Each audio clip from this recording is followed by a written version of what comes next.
Hello students, class 9 history chapter 2 socialism in Europe and the Russian revolution. पिछले video में हम लोगों ने द ब्लडी संडे के बारे में पढ़ा था। इस वीडियो में हम लोग शुरू करेंगे the first world war and the Russian empire. तो शुरू करते हैं। इन 1914 war broke out between two European alliances, Germany, Austria and Turkey, the Central Powers, and France, Britain and Russia, later Italy and Romania. This was the First World War.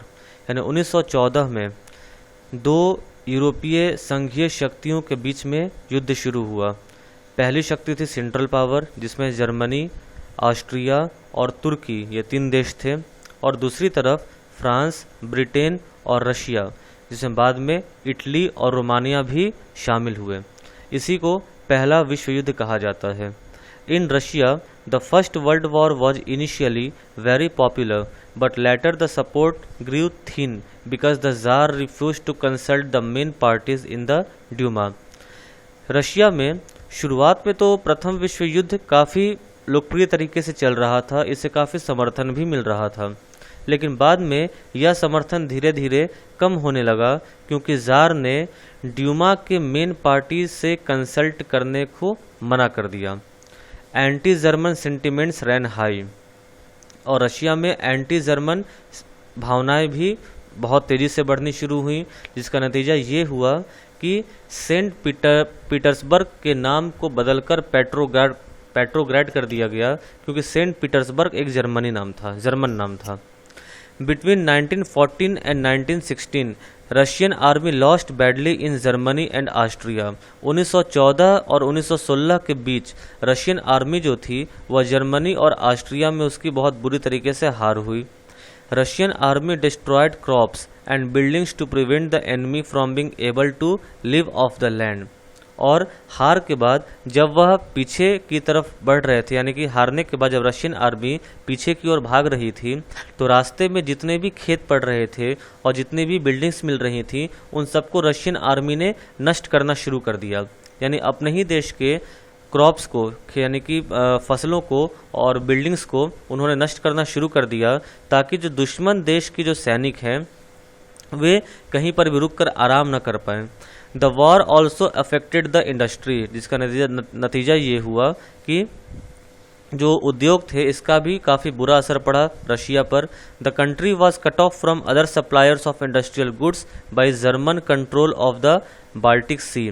और चूंकि Germany ने Baltic सी पर अपना पूरा नेतृत्व जमा लिया था, अपना पूरा कंट्रोल जमा लिया था, इसलिए रशिया अब इंडस्ट्रियल गुड्स के मामले में बाकी देशों से कट गया था, क्योंकि रशिया में कोई भी गुड्स को पहुंचाने के लिए दूसरे देशों को बाल्टिक सी से होकर ही आना पड़ता था, और इस बाल्टिक सी पर जर्मनी ने अपना पूरा नियंत्रण बना लिया था, जो कि किसी भी व्यापार को, यानी किसी भी व्यापारिक देश को रशिया में आकर व्यापार करने की अनुमति नहीं देता था। देयर वॉज लेबर शॉर्टेज, और वहाँ पर काम करने वाले लेबर्स की काफ़ी शॉर्टेज हो गई, काफ़ी कमी हो गई। By 1916 railway lines began to break down. 1916 आते आते जो रेलवे लाइंस थी अब वह भी अब टूटने लगी, और उनका भी जो कनेक्शन वो लूज पड़ना शुरू हुआ। The small workshops were close down, और छोटे छोटे जो दुकानें थीं वह ठप पड़ने लगी, वह बंद होने लगी। There was shortage of grain and hence of bread, और वहाँ फसल में, चूँकि फसल नष्ट हो चुकी थी, तो फसलों में भारी गिरावट आई, जिसकी वजह से रोटियों का भी काफ़ी अकाल पड़ना शुरू हुआ। चूँकि जो ब्रेड थी वह रूसी सैनिकों को जाती थी जो युद्ध कर रही थी, तो जिस वजह से शहर में जो नागरिक थे उनके लिए जो रोटी था वह काफ़ी कम पड़ना शुरू हुआ। बाय द विंटर ऑफ 1916, 1916 के ठंड आते आते rights at the bread shops were common, कि रोटी के दुकानों पर अक्सर दंगे हो जाया करते थे। तो यह था प्रथम विश्व युद्ध और रशियन एम्पायर। आगे इसमें हम लोग शुरू करते हैं the February revolution in Petrograd. जैसा कि जब हमने इस टॉपिक को शुरू किया था तो हमने ये जाना था कि रशियन रिवॉल्यूशन जो है वह फ्रेंच यानी फेब्रुअरी रिवॉल्यूशन और अक्टूबर रिवॉल्यूशन, इन दोनों रिवॉल्यूशन को मिलाकर ही उस पूरे सीरीज ऑफ इवेंट्स को हम लोग रशियन रिवॉल्यूशन कहते हैं। तो अभी यहाँ पे हम लोग शुरू करते हैं फेब्रुअरी रिवॉल्यूशन, यानी कि फरवरी की क्रांति। जो रिवॉल्यूशन फरवरी के महीने में हुई उसे फरवरी की क्रांति का नाम दिया गया, और जो रिवॉल्यूशन अक्टूबर के महीने में हुई उसे अक्टूबर का क्रांति दे दिया गया। तो पहले हम लोग समझेंगे फरवरी रिवॉल्यूशन के बारे में और उसके बाद हम लोग जानेंगे अक्टूबर रिवॉल्यूशन के बारे में। तो शुरू करते हैं। The February revolution in Petrograd. जैसा कि हमने देखा कि जो पेट्रोग्रैड है यह सेंट पीटर्सबर्ग का ही नया नाम है, क्योंकि सेंट पीटर्सबर्ग जर्मन नाम था और एंटी जर्मन सेंटिमेंट्स का भावनाएं काफ़ी तेज़ी से बढ़ रही थी, इसलिए सेंट पीटर्सबर्ग के नाम को चेंज करके ही पेट्रोग्रैड किया गया। इसमें क्या क्या सीरीज ऑफ इवेंट्स हुए। In the winter of 1917 Petrograd was grim, यानी कि 1917 की ठंड आते आते पेट्रोग्रैड की स्थिति काफ़ी ख़राब होने लगी। There was a food shortage in the quarters of workers, यानी कि जो वर्कर्स जो काम करते थे उनके क्वार्टर में अब भोजन की काफ़ी किल्लत होनी शुरू हुई जहां वो रहते थे, यानी कि मजदूरों को भरपेट खाना नहीं मिल रहा था। ऑन 22 फरवरी, सॉरी यहाँ 22 होगा, 22 नहीं होगा। On 22 February a lockout took place at a factory, और 22 फरवरी को फैक्ट्री में तालाबंदी हो गई। Workers of 50 other factories joined in sympathy, और वो वर्कर्स जो उस फैक्ट्री में काम किया करते थे उनकी सहानुभूति में 50 दूसरे फैक्ट्री के वर्कर्स भी शामिल हुए। Women also led and participated in the strikes, और जो बाकी के जो 50 फैक्ट्री के वर्कर जिन्होंने स्ट्राइक किया था उसमें महिलाओं ने भी बढ़ चढ़कर काफ़ी हिस्सा लिया और उन्होंने भी हड़तालें की। This came to be called the international women's day, और इसलिए 22 फरवरी को अंतर्राष्ट्रीय महिला दिवस के तौर पर मनाया जाने लगा। The government imposed a curfew, जिसके खिलाफ में सरकार ने कर्फ्यू लगा दिया, यानी कि पूरी नाकाबंदी कर दी कि कोई स्ट्राइक नहीं कर सकता है, कोई शहर की गलियों में नहीं घूम सकता है। On the 24th and 25th the government called out the cavalry, cavalry का मतलब होता है घुड़सवार सैनिक, cavalry and police to keep an eye on them. 24 और 25 फरवरी को सरकार ने घुड़सवार सैनिक और पुलिसमैन को तैनात कर दिया ताकि इन जो स्ट्राइक कर रहे थे इन पर नज़र रख सकें। On 25 February the government suspended the Duma and politicians spoke against this measure. 25 फरवरी को सरकार ने ड्यूमा को बिल्कुल बर्खास्त कर दिया और जो भी पॉलिटिशियंस थे यानी राजनेता थे वह इस स्टेप के बारे में अब बात करना शुरू करने लगे कि ये जो स्टेप है ये सही नहीं हुआ कि ड्यूमा को सस्पेंड कर दिया गया। On 27 February the police head quarters was rank sacked, और 27 फरवरी को जो पुलिस हेड क्वार्टर है उस पर हमला करके उसे तहस नहस कर दिया गया। Cavalry was called out again, दोबारा से घुड़सवार सैनिक को बुलाया गया, लेकिन उन घुड़सवार सैनिकों ने प्रदर्शनकारियों पर गोलियां चलाने से मना कर दिया। An officer was shot at the barracks of a regiment and other regiments mutinied, कि जो ऑफिसर था वह गुस्से में आकर, यानी कि जब घुड़सवारों ने गोली चलाने से मना कर दिया तो वहाँ के एक ऑफिसर ने गुस्से में आकर एक घुड़सवार सैनिक पर गोली चला दी, जिसके एवज में बाकी जो भी घुड़सवार सैनिक की जो रेजिमेंट्स हैं उन्होंने बगावत कर दिया। म्यूटिनाइड मतलब बगावत कर देना। Voting to join the striking workers gather to form a Soviet or council, और उन्होंने बैरक्स का साथ छोड़कर, रेजिमेंट का साथ छोड़कर वर्कर्स का साथ देना उन्होंने शुरू किया और वो एकजुट होकर उन्होंने सोवियत या काउंसिल का निर्माण किया। This was the Petrograd Soviet, और इसका नाम उन्होंने पेट्रोग्रैड सोवियत दिया। A delegation went to meet the tsar, a delegation went to meet the tsar, military commanders advised him to abdicate, यानी एक जत्था जार से मिलने के लिए गया और वहाँ के मिलिट्री कमांडर्स ने जार को एडवाइस किया कि उन्हें अब राजगद्दी छोड़ देनी चाहिए। एब्डिकेटेड मतलब छोड़ देना, त्याग देना। On 2 March the jar abdicated, और 2 मार्च को जार ने राजगद्दी छोड़ दी, उसे राजगद्दी से हटा दिया गया। Soviet leaders and Duma leaders formed a provisional government to run the country, उसके बाद सोवियत लीडर्स ने और ड्यूमा लीडर्स दोनों ने मिलकर एक प्रोविजनल यानी अंतरिम सरकार का उन्होंने गठन किया और देश को उन्होंने चलाना शुरू किया। Russia's future would be decided by a constituent assembly elected on the basis of universal adult suffrage, और रशिया का जो भविष्य था वह डिसाइड होना था एक कॉन्स्टिट्यूएंट असेंबली के द्वारा, जिसका इलेक्शन यूनिवर्सल एडल्ट सफरेज यानी कि सभी नागरिकों को, चाहे पुरुष हो चाहे स्त्री हो, उनको वोट देने का अधिकार दिया गया। और उस वोट के आधार पर ही रशिया का शासक कौन होगा इसका निर्धारण होना अब बाकी था। Petrograd had led the February Revolution that brought down the monarchy in February 1917। और पेट्रोग्राड में फेब्रुअरी रिवॉल्यूशन हुआ जिसके वजह से जो राजशाही था उसका 1917 के फरवरी में अंत हो गया। तो ये जो सीरीज ऑफ इवेंट्स हमने देखा इसे ही हम कहते हैं फेब्रुअरी रिवॉल्यूशन। अब इसके प्रभाव क्या पड़े, इसके इफेक्ट्स क्या थे, इसके बारे में हम लोग जानते हैं। Restrictions on public meetings and associations were removed. अब उसके बाद जो पब्लिक मीटिंग और एसोसिएशन यानी कि लोग कहीं एक जगह बैठकर मीटिंग नहीं कर सकते थे, वे अपना संगठन नहीं बना सकते थे, इन पाबंदियों को हटा दिया गया। In April 1917 the Bolshevik leader Vladimir Lenin return to Russia from his exile. और अप्रैल 1917 में बोल्शेविक के लीडर व्लादिमीर लेनिन जिनको गिरफ्तार कर लिया गया था, उन्हें रशिया वापस बुला लिया गया कैद से आज़ाद करके। Lenin demanded 3 things and termed as April thesis. Lenin ने 3 चीज़ों की मांग की जिसका नाम उन्होंने अप्रैल थेसिस दिया। अप्रैल थेसिस क्यों? क्योंकि अप्रैल के महीने में किया गया था। He wanted war to end. अब वो चाह रहे थे कि प्रथम विश्व युद्ध खत्म हो जाए।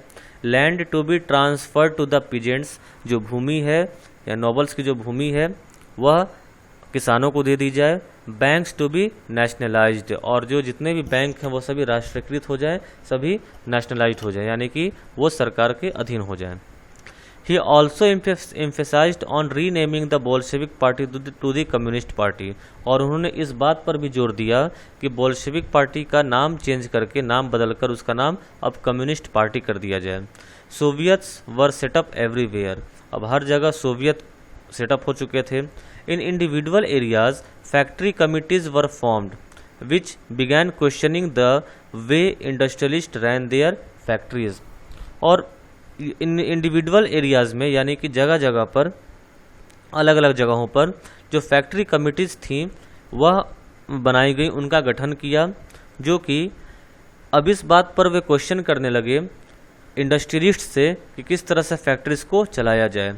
Soldiers committees were formed in the army. Army में भी सोल्जर कमेटी बैठाई गई जहां पर आर्मी में कौन कौन से लोगों की भर्ती होगी, उनकी योग्यता क्या होनी चाहिए, उनकी दक्षता क्या होनी चाहिए, इस बात का निर्धारण करने के लिए।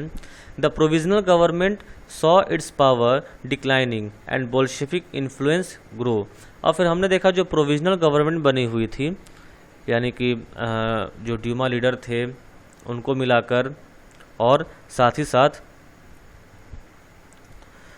सोवियत लीडर्स थे, उन दोनों को मिलाकर जो प्रोविजनल गवर्नमेंट बनाई हुई थी, तो the provisional government Shaw it's power declining. तो प्रोविजनल गवर्नमेंट ने देखा, अंतरिम सरकार ने देखा कि अब उनकी शक्तियां खत्म होती जा रही हैं और बोल्शेविक की शक्तियां बढ़ती जा रही हैं। Therefore it decided to take stern measures against the spreading discontent. इसलिए उन्होंने सोचा कि एक कठोर कदम उठाने की ज़रूरत है ताकि बोल्शेविक का इन्फ्लुएंस कम होना शुरू हो और अगेन प्रोविजनल गवर्नमेंट की जो शक्तियां हैं, जो इन्फ्लुएंस, वो बढ़नी शुरू हो जाए। It resisted attempts by workers to run factories and arrested leaders. और इसने इस बात पर रोक लगा दी कि जो वर्कर्स यानी कि जो मजदूर थे, अब वो फैक्ट्रियों को चलाना जिन्होंने शुरू किया था उस पर उन्होंने रोक लगा दी और जो मजदूर के लीडर थे उनको गिरफ्तार कर लिया गया। Peasants and the socialist revolutionary leaders pressed for a redistribution of land. और जो किसान और सोशलिस्ट रिवोल्यूशनरी के लीडर्स थे उन्होंने अब दबाव देना शुरू किया कि ज़मीन को फिर से रीडिस्ट्रीब्यूट किया जाए। जमीन को रीडिस्ट्रीब्यूट कहने का मतलब है land committees were formed and peasants seized land between जुलाई एंड सितंबर 1917। यानी कि लैंड कमेटी को बैठाया गया, भूमि को कैसे निर्धारित किया जाएगा इसके लिए एक समिति बैठाई गई और किसानों ने ज़मीनों को जब्त कर लिया जुलाई और सितंबर महीने के बीच में। यानी पहले किसान जो, जैसा हमने पहले देखा था कि मीर को ज़मीनें दे दिया करते थे, और वो मीर क्या करता था कि प्रत्येक परिवार की ज़रूरतों के मुताबिक फिर ज़मीनों को वापस किसानों में बांट दिया करता था। लेकिन अब वहाँ पर जब बोल्शेविक का जब शासन आया, यानी कि जब ये फरवरी रिवॉल्यूशन जब हुआ, और उसके प्रभाव में किसानों ने और सोशलिस्ट रिवॉल्यूशनरी के लीडर्स ने फिर से दबाव डाला कि भूमि का रीडिस्ट्रीब्यूशन किया जाए, और इस रीडिस्ट्रीब्यूशन में किसानों ने भूमि पर कब्जा कर लिया। यानी कि अब वो भूमि को दोबारा मीर को देने के पक्ष में नहीं थे, बल्कि उन्होंने भूमि पर कब्जा कर लिया और उसे अपनी प्राइवेट प्रॉपर्टी उन्होंने बताना शुरू किया। तो ये सीरीज ऑफ इवेंट्स था जो हम लोगों ने देखा कि पहले विश्व युद्ध में और फरवरी रिवॉल्यूशन में क्या क्या हुआ। आइए एक बार फिर से उन चीज़ों पर नज़र डालते हैं। तो हम लोग का शुरू होता है यहाँ से, the first world war and the Russian empire. तो इसमें हम लोगों ने देखा कि 1914 में दो यूरोपीय गठबंधनों के बीच युद्ध छिड़ गया। एक खेमे में जर्मनी, ऑस्ट्रिया और तुर्की, जिसको केंद्रीय शक्तियाँ कहा जाता है, वे थे। तो दूसरे खेमे में फ्रांस, ब्रिटेन और रूस, जिसको बाद में इटली और रोमानिया ने भी इस खेमे को ज्वाइन किया। इन सभी देशों के पास विशाल वैश्विक साम्राज्य थे, इसलिए यूरोप के साथ साथ यह युद्ध यूरोप के बाहर भी फैल गया था। इसी युद्ध को पहला विश्व युद्ध कहा जाता है। इस युद्ध को शुरू में रूसियों का काफ़ी समर्थन मिला, जनता ने ज़ार का साथ दिया। लेकिन जैसे जैसे युद्ध लंबा खींचता गया, ज़ार ने ड्यूमा में मौजूद मुख्य पार्टियों की सलाह लेना छोड़ दिया। उसके प्रति जन समर्थन कम होने लगा। जर्मनी विरोधी भावनाएं दिनों दिन बलवती होने लगी। जर्मनी विरोधी भावनाओं के कारण ही लोगों ने सेंट पीटर्सबर्ग का नाम बदलकर पेट्रोग्रेड रखा, क्योंकि सेंट पीटर्सबर्ग जर्मन नाम था। ज़ारिना यानी ज़ार की पत्नी यानी महारानी अलेक्जेंड्रा के जर्मन मूल होने और उसके घटिया सलाहकारों, खास तौर से रास्पुतिन नामक एक सन्यासी ने राजशाही को और अलोकप्रिय बना दिया। प्रथम विश्व युद्ध के पूर्वी मोर्चे पर चल रही लड़ाई पश्चिमी मोर्चे की लड़ाई से भिन्न थी। पश्चिम में सैनिक पूर्व फ्रांस की सीमा पर बनी खाइयों से लड़ाई लड़ रहे थे, जबकि पूर्वी मोर्चे पर सेना ने काफ़ी बड़ा फासला तय कर लिया था। इस मोर्चे पर बहुत सारे सैनिक मौत के मुंह में जा चुके थे। सेना की पराजय से रूसियों का मनोबल टूट गया। 1914 से 1916 के बीच जर्मनी और ऑस्ट्रिया में रूसी सेनाओं को भारी पराजय झेलनी पड़ी। 1917 तक 70 लाख लोग मारे जा चुके थे। पीछे हटती रूसी सेनाओं ने रास्ते में पड़ने वाली फसलों और इमारतों को भी नष्ट कर डाला, ताकि दुश्मन की सेना वहां टिक ही न सके। फसलों और इमारतों के विनाश से रूस में 30 लाख से ज़्यादा लोग शरणार्थी हो गए। इन हालत ने सरकार और ज़ार दोनों को अलोकप्रिय बना दिया। सिपाही भी युद्ध से तंग आ चुके थे, अब वे लड़ना नहीं चाहते थे। युद्ध से उद्योगों पर भी बुरा असर पड़ा। रूस के अपने उद्योग तो वैसे भी बहुत कम थे, अब तो बाहर से मिलने वाली आपूर्ति भी बंद हो गई, क्योंकि बाल्टिक समुद्र में जिस रास्ते से विदेशी औद्योगिक सामान आते थे उस पर जर्मनी का कब्जा हो चुका था। यूरोप के बाकी देशों के मुकाबले रूस के औद्योगिक उपकरण ज़्यादा तेज़ी से बेकार होने लगे। 1916 तक रेलवे लाइनें टूटने लगीं। अच्छी सेहत वाले मर्दों को युद्ध में झोंक दिया गया।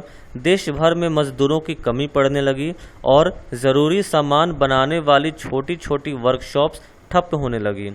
ज़्यादातर अनाज सैनिकों का पेट भरने के लिए मोर्चे पर भेजा जाने लगा। शहरों में रहने वालों के लिए रोटी और आटे की किल्लत पैदा हो गई। 1916 की सर्दियों में रोटी की दुकानों पर अक्सर दंगे होने लगे। अब हम देखते हैं पेट्रोग्रेड में जो फरवरी क्रांति हुई उसके बारे में, कि सन 1917 की सर्दियों में राजधानी पेट्रोग्रेड की हालत बहुत ख़राब थी। जैसा कि हम लोगों ने देखा कि जो पेट्रोग्रेड है वह सेंट पीटर्सबर्ग का ही दूसरा नाम था। तो सन 1917 की सर्दियों में राजधानी पेट्रोग्रेड की हालत बहुत ख़राब थी। ऐसा लगता था मानो जनता ने मौजूद भिन्नताओं को ध्यान में रखकर ही शहर की बनावट तय की गई थी। मजदूरों के क्वार्टर और कारखाने नेवा नदी की दाएं तट पर थे। बाएं किनारे पर फैशनेबल इलाके, विंटर पैलेस और सरकारी इमारतें थीं। जिस महल में ड्यूमा की बैठक होती थी वह भी इसी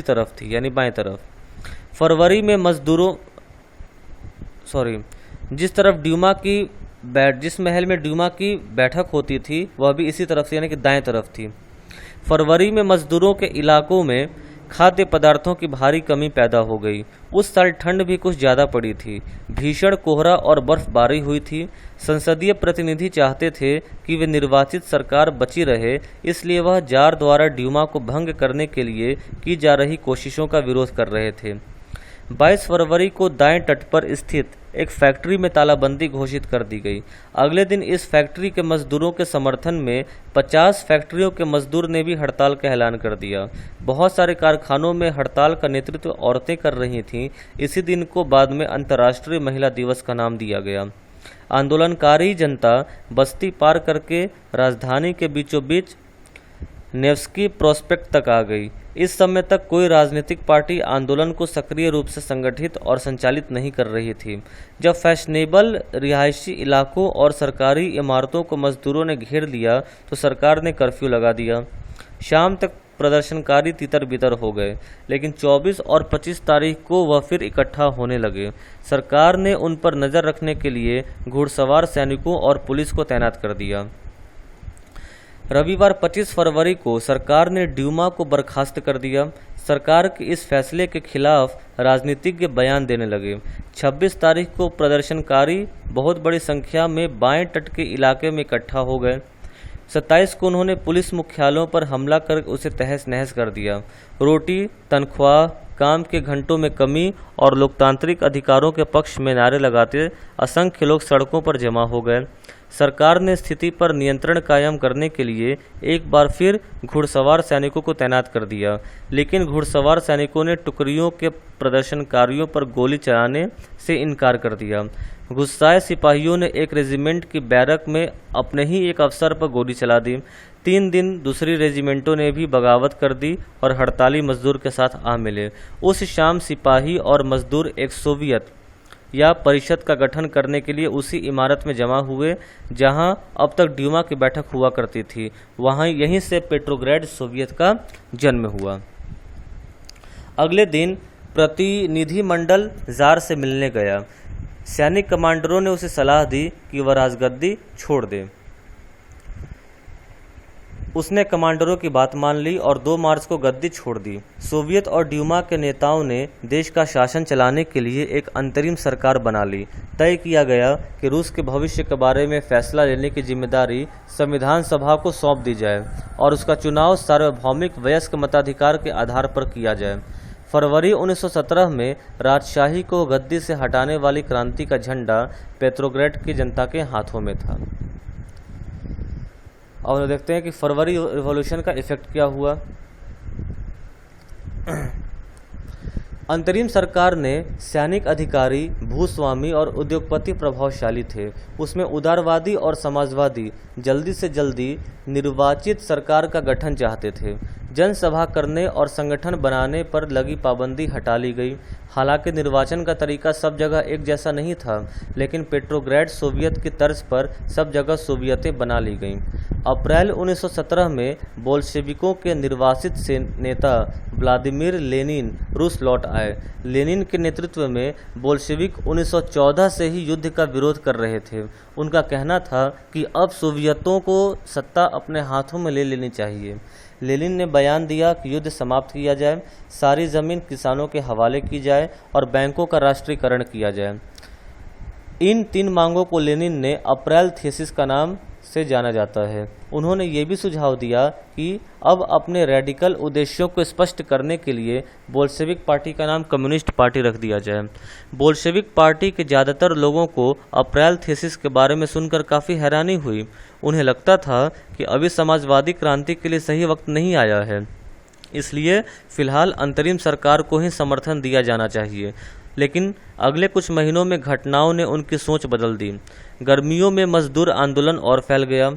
औद्योगिक इलाकों में फैक्ट्री कमेटियां बनाई गईं। इन कमेटियों के माध्यम से मजदूर फैक्ट्री चलाने के मालिकों के तौर तरीकों पर सवाल खड़ा करने लगे। ट्रेड यूनियनों की तादाद बढ़ने लगी। सेना में सिपाहियों की समितियां बनने लगीं।